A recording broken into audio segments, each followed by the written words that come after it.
Pause the podcast you're listening to right now and subscribe to Ghost Town. Ghost Town is me, Rebecca Lieb. And me, Jason Horton. And we explore all kinds of weird history, true crime, hauntings, paranormal events, and more. We cover the Slender Man stabbing, Tesla's death ray, the D.B. Cooper copycat, the cheerleader murder plot, Heaven's Gate, the Lars Midtank mystery, and Tuesday's Child, Ellie's first satanic magazine, just to name a few. You can find Ghost Town on Apple Podcasts, Spotify, Stitcher, or wherever you listen to podcasts.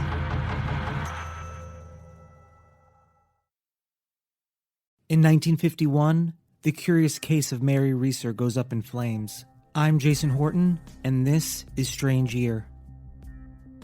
1951 saw nuclear testing, the Korean War, and I Love Lucy. However, the mystery of what happened to Mary Reeser made 1951 a strange year. Mary Reeser, July 1951. On July 1st, 1951, at 9 p.m., Mary Reeser's son, Dr. Richard Reeser Jr., had left his mother after a visit. She was alone for the night and decided to enjoy a cigarette before bed. Reeser, who was 67, would not be seen alive again. When the landlady, Pansy Carpenter, tried to deliver a telegram the next morning, the door to Reeser's small apartment on 1200 Cherry Street was warm at the handle and too hot to touch. Inside, the charred walls' embers still crackled. Firefighters burst into a soot and smoke-filled apartment, and Reeser was gone, and only a pile of black ash remained. Police found coil springs from the chair and part of Reeser's backbone. Her left foot sat in the pile, still wearing a black silk slipper. Her skull, reports say, had shrunken to the size of a cup. Firefighters found evidence of extreme heat. Bare candle wicks towered above puddles of melted wax. Smudges of smoke had stained the tops of the walls, and warped electric switches lined the room. Lower down, the walls were clean and the electric switches looked normal. Reeser's newspaper sat untouched, and the sheets on her bed were still white. Mary Reeser went up in flames, without the rest of the room burning. Her son could tell she was upset the day that he saw her. She had been worried about a trip she was going to take. Mary Reeser had taken 2 sleeping pills before she went to bed, and she often smoked in bed. However, even with that, no one could make a conclusion of what really happened to her. Maybe it was an accident, a lightning strike, and a popular theory, human spontaneous combustion. Headlines would read, "The Cinder Woman Mystery of St. Petersburg, Florida."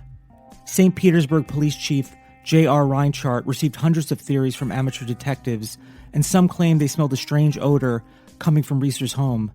Theorists blamed everything from the fabric of the chair cushion to napalm, phosphorus, and thermite bombs.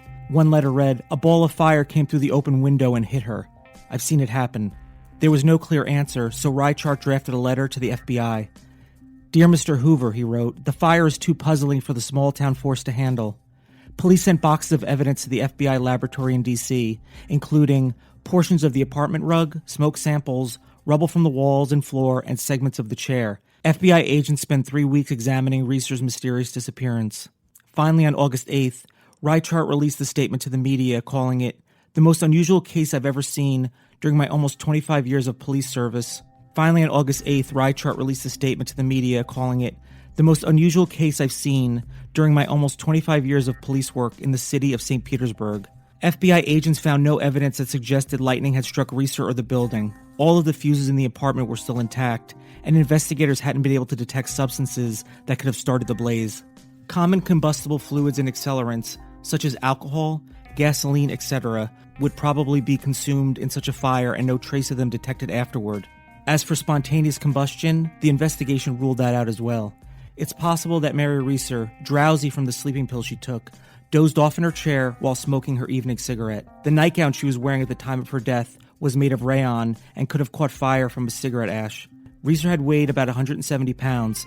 Human fat could have fed a fire that smoldered through the evening, allowing hot air and smoke to rise to the top of the room. Mary was a great smoker, Ernestine Reeser, Mary Reeser's daughter-in-law, told the St. Petersburg Times in 1991.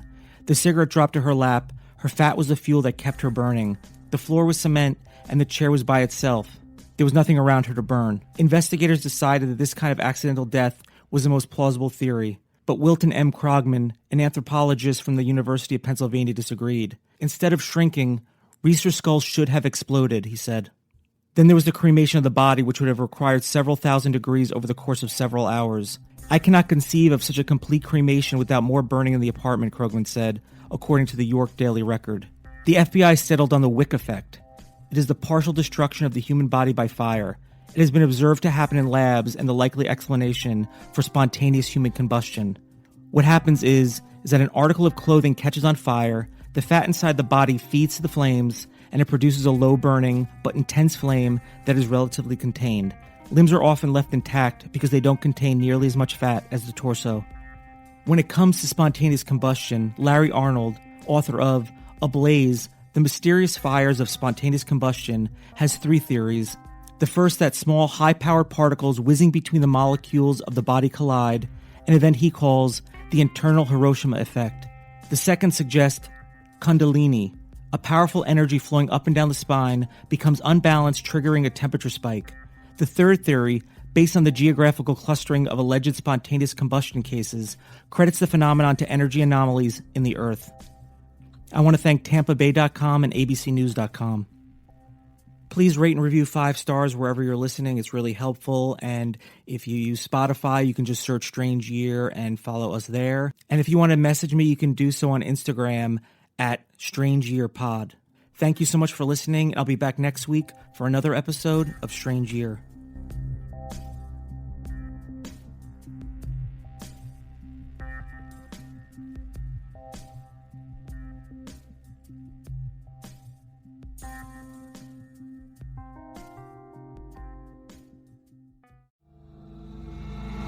Pause the podcast you're listening to right now and subscribe to Ghost Town. Ghost Town is me, Rebecca Lieb. And me, Jason Horton. And we explore all kinds of weird history, true crime, hauntings, paranormal events, and more. We cover the Slender Man stabbing, Tesla's death ray, the D.B. Cooper copycat, the cheerleader murder plot, Heaven's Gate, the Lars Midtank mystery, and Tuesday's Child, Ellie's first satanic magazine, just to name a few. You can find Ghost Town on Apple Podcasts, Spotify, Stitcher, or wherever you listen to podcasts.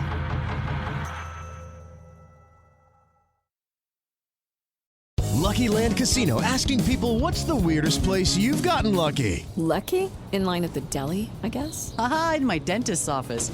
More than once, actually. Do I have to say? Yes, you do. In the car before my kids' PTA meeting. Really? Yes. Excuse me, what's the weirdest place you've gotten lucky? I never win and tell. Well, there you have it. You can get lucky anywhere, playing at LuckyLandSlots.com. Play for free right now. Are you feeling lucky? No purchase necessary. Void where prohibited by law. 18+. Terms and conditions apply. See website for details. Leftovers or the DMV number 97 or house cleaning or Chumba Casino always brings the fun. Play over 100 different games online for free from anywhere. You could redeem some serious prizes. ChumbaCasino.com. Live the Chumba life. No purchase necessary. Void where prohibited by law. 18+ terms and conditions apply. See website for details. Lucky Land Casino, asking people, what's the weirdest place you've gotten lucky? Lucky? In line at the deli, I guess? Aha, in my dentist's office. More than once, actually. Do I have to say? Yes, you do. In the car before my kids' PTA meeting. Really? Yes. Excuse me, what's the weirdest place you've gotten lucky? I never win and tell. Well, there you have it. You can get lucky anywhere, playing at LuckyLandSlots.com. Play for free right now. Are you feeling lucky? No purchase necessary. Void where prohibited by law. 18+. Terms and conditions apply. See website for details.